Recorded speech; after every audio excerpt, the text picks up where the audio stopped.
have in Nashville, Tennessee. Assistants were now having to choose their paths across the oven carefully, but there was a sense of purpose and pride driving these men and women to work so hard. I couldn't expect such a big oven, you know. James Amato, no longer the little boy who had first suggested a giant pizza to his father years ago, now resembled a bricklayer, carefully positioning each slice of dough. By the end of the day, 6,500 slices would have been used. I don't want to... This box is say you put every 5 feet on the other side. They're going to need on the other side. It was now just 2.5 hours before the propane burners was scheduled to be ignited.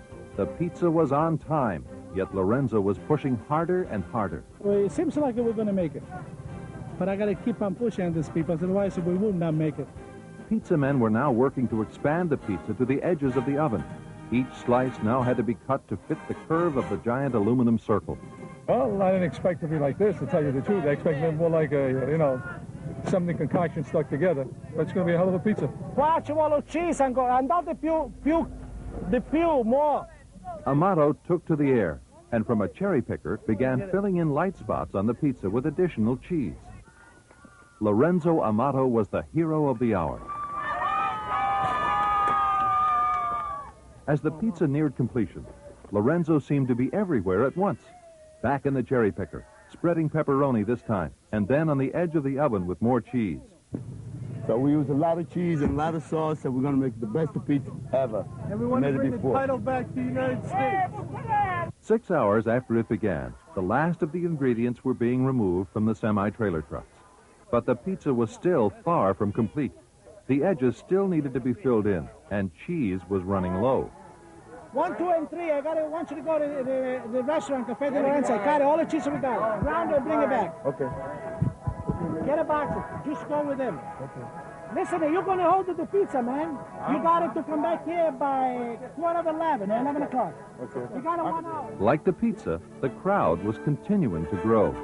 TV crews were now beginning to capture the event. And before the day was over, pictures would appear on more than 90 TV stations in the United States via satellite. With the cheese shortage averted, Lorenzo took time out to share the moment with his children and to let them participate in this record-breaking event by adding ingredients themselves to the nearly completed pizza. Lorenzo's dream, after all, was to make this gigantic pizza for children to admire. This is the last can of sauce we're going to put on the pizza. How many is that? This is 550 cans. 550 cans. Yes, sir, 550 cans. Good job. Excellent. Good pizza. Excellent. Beautiful. Couldn't be any better. Bella. After 6.5 hours, the uncooked pizza was complete. The final 2-foot square area would be filled in by Lorenzo and Louis Pianconi. For without these two men, Lorenzo for his dream and Pianconi for his resources, there would have been no pizza. 2, 3. Like this, sir.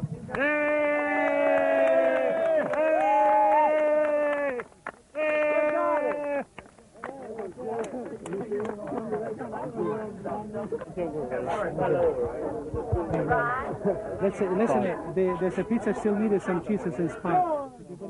Would this 15-ton behemoth be edible? Plenty of people were lining up to find out. It's a super American apple pie. That's what it is. Pizza, it sold more pizza in the United States than apple pie. So it's an official food which is going to stay for years to come in the United States. And relatively, the crown belongs in the United States. So we're going to bring that crown back to that. By now, thousands of people were arriving. From the beginning, Lorenzo had declared that proceeds from the event would be donated to charity. Now the Red Cross was receiving fistfuls of money from people anxious to taste the pizza. Traffic on the highway was heavy, and state police were busy keeping vehicles flowing outside the arena. Oh, boy, we're having a big time here today. We're ready for it, and we're looking for the crowd. You know, it's really great out here. Cesar Randazzo from Nashville, Tennessee. There was also time for a little fun. At this time, I'd like to have everybody off from the oven because we're going to light it. And light it they did. All 5 propane burners. While building the pizza was a colossal job, cooking it would also be a monumental task. 5 18-foot burners were mounted on a steel frame with wheels and would be manually pulled from one side of the pizza to the other along metal tracks laid between the oven's supporting columns. The unique propane burners were designed by Lorenzo himself. Take number 3 and start moving it. About a foot. A steady stream of people was now arriving to witness history in the making. Traffic was backed up for a mile. The parking lot held cars from at least 5 different states. By the time the day was done, $35,000 would have gone to charity. How much is the ticket? Anything you would like to donate. People are donating from anywhere from $1 to $5 in most cases. One person donated $1,000. Oh, wow. That's great. People were everywhere, 100 deep, waiting for the pizza. I think it's great. I think it's a world's record, and he's going to make it. I'm here to see history. History in the making. I mean, I don't know how it's going to taste. Lorenzo had planned an entire day of merrymaking to draw a crowd and keep them occupied. There were bagpipes and skydivers, places for the kids to play, and ponies to ride, crafts to buy, and music to entertain. Dream, dream, dream.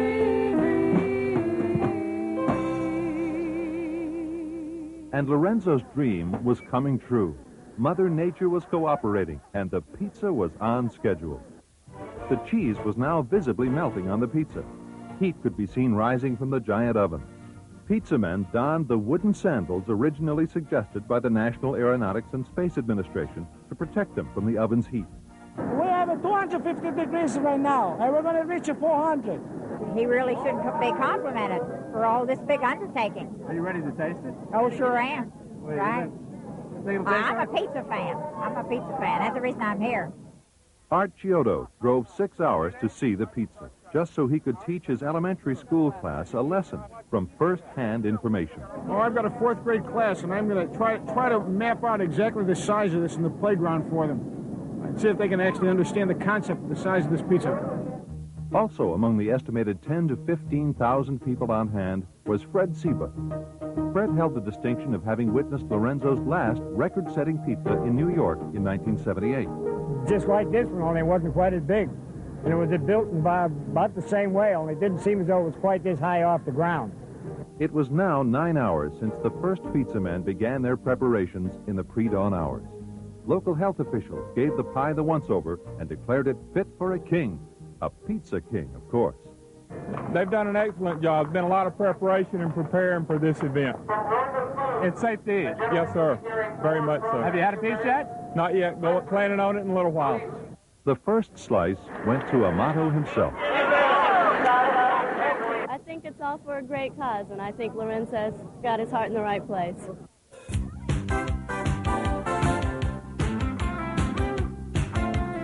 Now came the mammoth job of serving thousands of pizza lovers, and a huge job it was.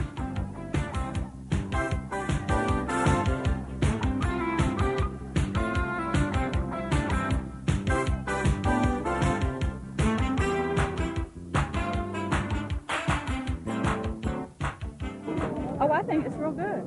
This is what we get it every week, you know, from Domino's or something. I think it's real good. What do you think? Tastes good. Worth waiting for? Sure was. How'd you compare it to like a pizza you buy in a restaurant?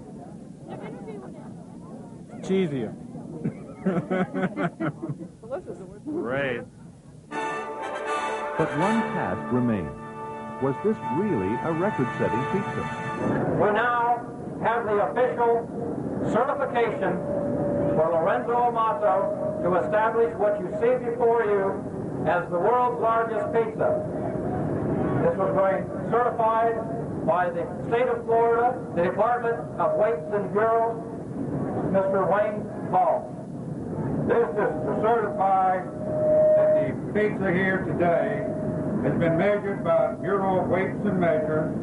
It is to be exactly 100 feet 1 inch across, or 1,132,860 square inches. We proclaim this the world's largest pizza. How about that?